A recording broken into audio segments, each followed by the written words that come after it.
Stage पर बैठे हुए धर्म गुरु और बिरादरान वतन,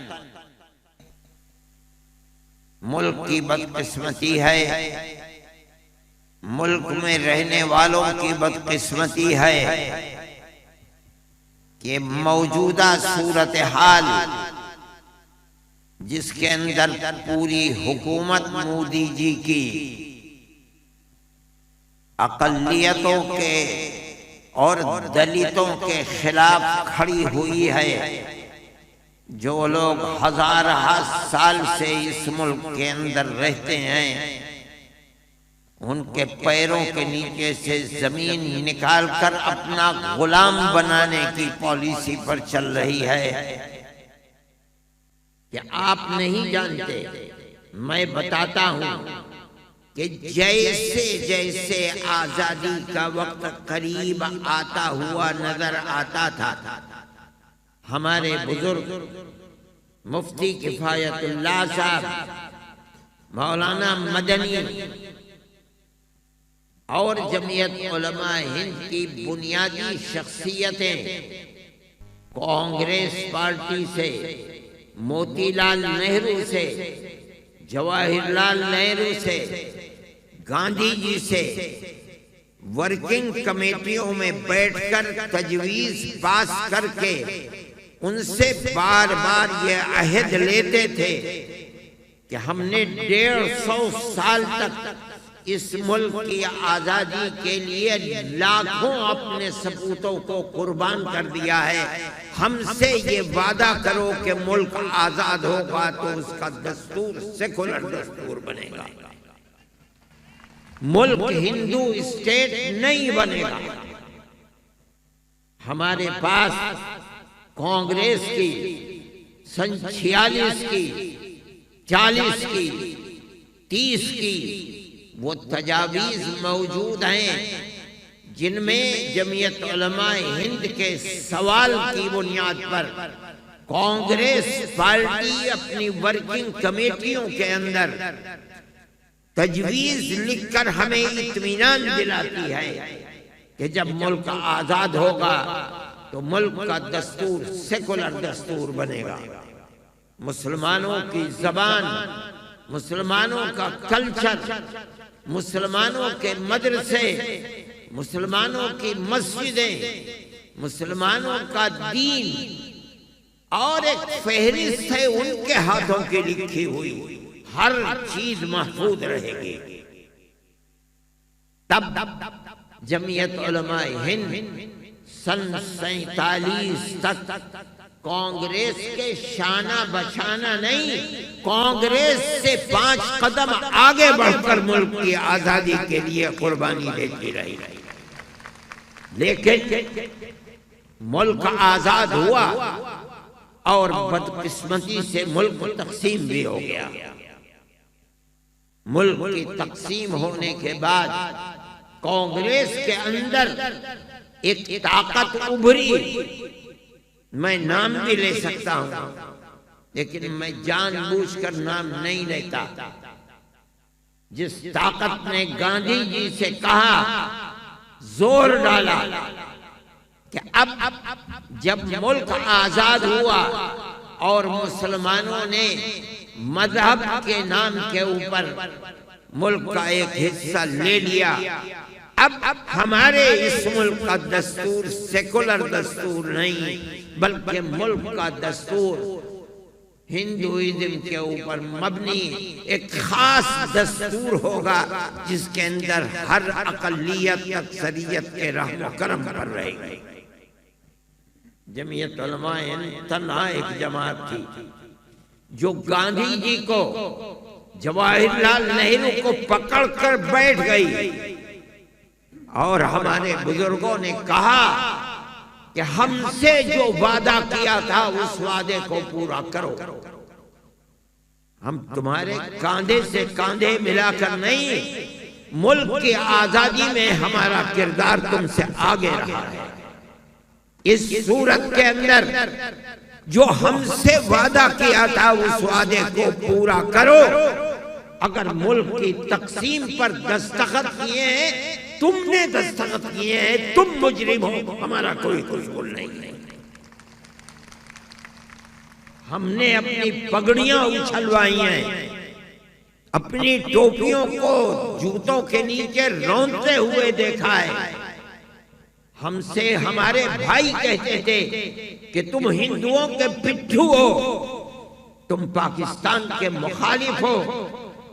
सब कुछ हुआ, मगर हमारा जो नुक्ते नजर था, हम उस नुक्ते नजर से 1 इंच पीछे नहीं हटे। तुम पीछे हटे हो। हमसे जो वादा किया था उस वादे को पूरा करो। तन्हा जमीयत उलमाए हिंद की कोई पार्टी मुसलमानों के अंदर तो थी ही नहीं। वो तो कि इम्तिहान का वक्त था, शरीफ लोग थे। जमीयत उलमाए हिंद के इस मुतालबे के सामने अपने सर को झुकाया और मुल्क का दस्तूर सेकुलर दस्तूर बनाया, जिसके अंदर हर अकलियत को, चाहे वो कोई भी अकलियत हो, दस्तूरी एतबार से हर अकलियत को अपने मजहबी तशख्खुस और निशानी के साथ मुल्क में आजादी के साथ जिंदा रहने का हक दिया गया।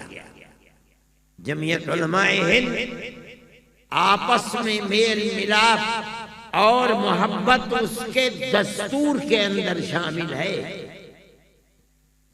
हमारी पॉलिसी के अंदर हिंदू मुस्लिम तफरीक नहीं है।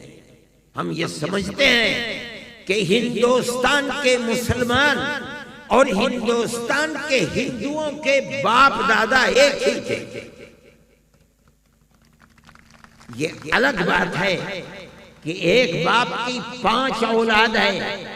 किसी को इस्लाम अच्छा लगा वो मुसलमान हो गया, किसी को सिख धर्म अच्छा लगा वो सिख बन गया, किसी को बुद्ध धर्म अच्छा लगा वो बुद्ध बन गया, किसी को अपने बाप दादा का धर्म ही अच्छा लगा वो अपने बाप दादा के धर्म पर रहा। लेकिन मुल्क की ये बदकिस्मती है कि मजहब के नाम के ऊपर मुल्क को तकसीम किया जा रहा है।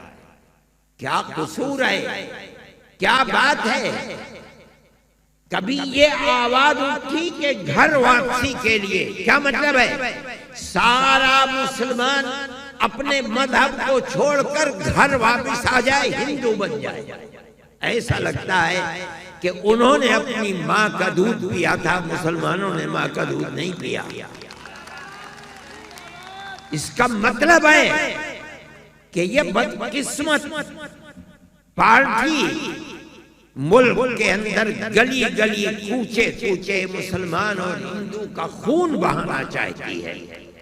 लेकिन मैं कहता हूं कि जिस दिन से बीजेपी का झारखंड में मुंह काला हुआ है, बीजेपी ही का नहीं, बीजेपी के चीफ मिनिस्टर का भी मुंह काला, उस दिन से आज तक कोई मॉब लिंचिंग नहीं है।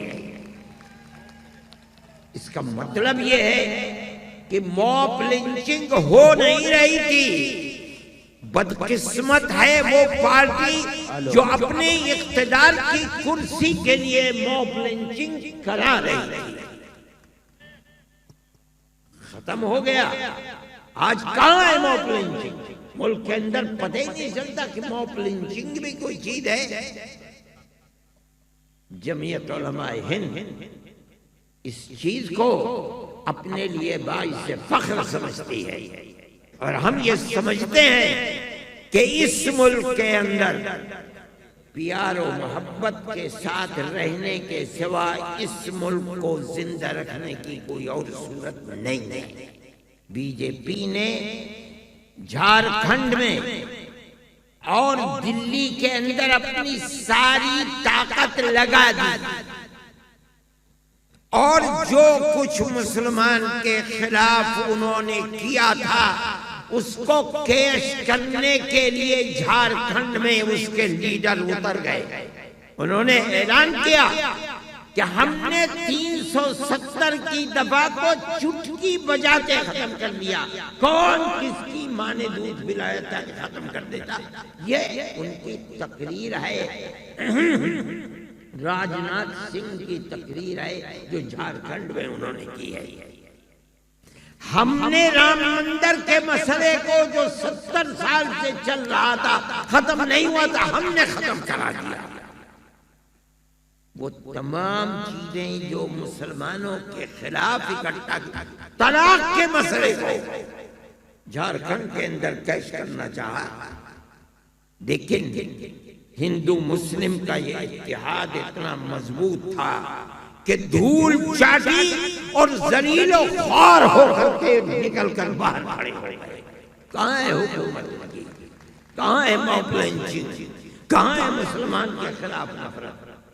दिल्ली के अंदर आए 200 पार्लियामेंट के मेंबर और कितने सूबों के चीफ मिनिस्टर, यहां तक के खुद होम मिनिस्टर दिल्ली के गली गली कूचे कूचे घूमते फिरे हैं और भीख लेकर वोट मांगा है।